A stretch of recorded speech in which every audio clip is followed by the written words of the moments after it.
Hi guys, this is Bruce Wedding from thecopywritingboard.com, bringing you another 5-minute review, although truthfully they're more like 8 to 10 minutes.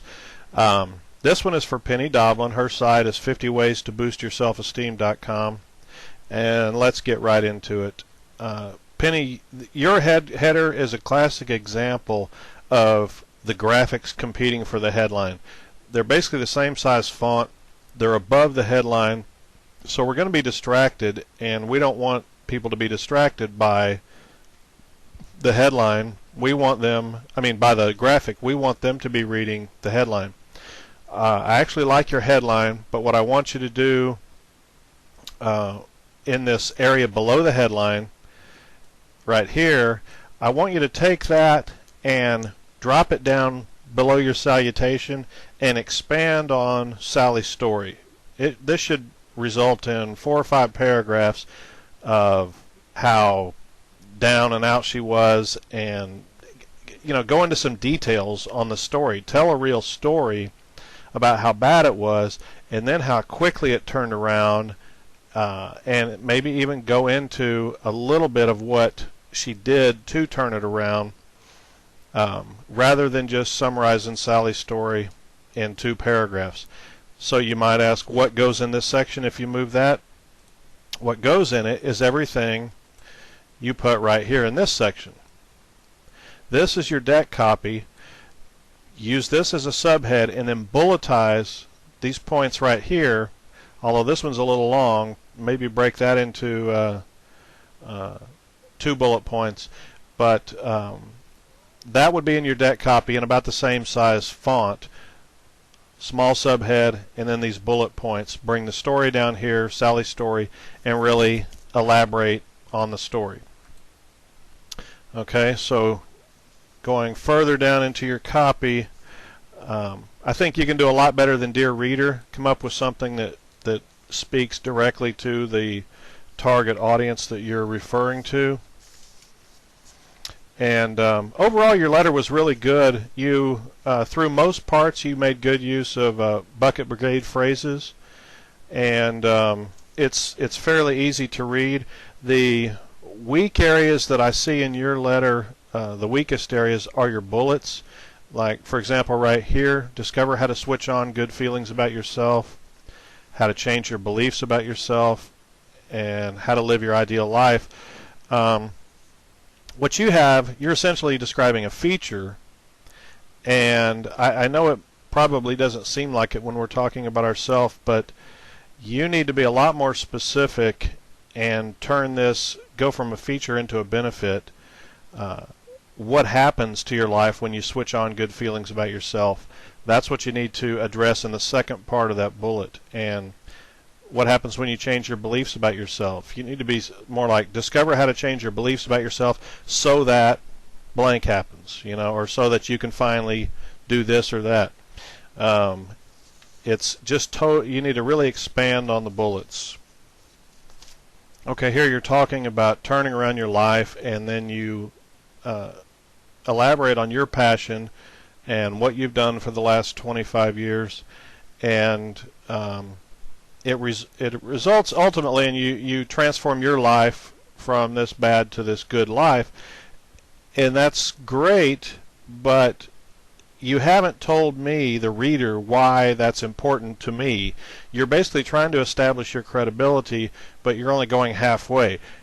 You need to turn it around, and when you say, I want to share some of those breakthroughs with you right now, you should sprinkle some of this up in here and say, I've read hundreds of books about self-help, psychology, etc., and therefore I know the solution to your problem, and elaborate on that. Tell them why.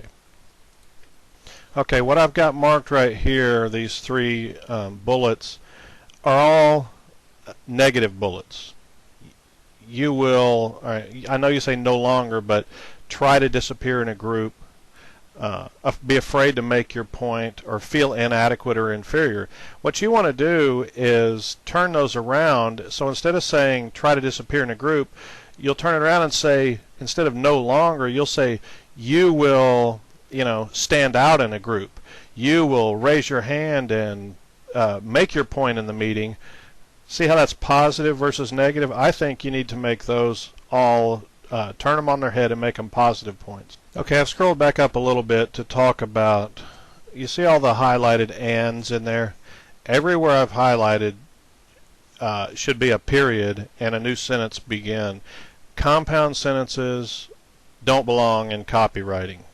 Every sentence should be made as short as possible. This all has to do with ease of reading. And I just have built a built-in button in my head that anytime I type "and," I ask myself, should this be two sentences? The answer is almost always yes. So I would break those up and even throw in a single sentence line, or vary the size of your paragraphs. See, these are almost all the same, and that's another thing you can do, although you do use the one sentence paragraph right here, which I like. This is not terrible, but I would try to vary the lengths of the paragraphs even more to make it appear even more readable. But you do keep them short. I like that overall. Okay, this section right here, more bullets where you didn't complete the bullet. In my mind, you wrote half a bullet. Be more attractive to the opposite sex so that you can attract the person you'll fall madly in love with. Be more confident at work and in job interviews so that you can finally land that six-figure job you've been trying to get. Find it easier to make friends so you will have an exciting social life, blah, blah, blah. Each one needs to be expanded on and really drill home what the benefit of gaining this self-esteem will be for them. And your book is facing the wrong way. It's not a big deal. But this, if the cover is leaning, to the right like it is, then it needs to be on the left side, and vice versa. Okay, scrolling down a little bit more, the true cost of doing nothing. We need a transition sentence here because we sort of went from all these great things to what happens if we don't do it, and you need some type of transition before you go into this subhead right here. And actually I was looking at these, and I think this one here could be your transition if you just move this up above here. And then we talk about, because it doesn't really address the cost of doing nothing, these next ones down below are the ones that address the cost of doing nothing. So move that up and leave these where they're at,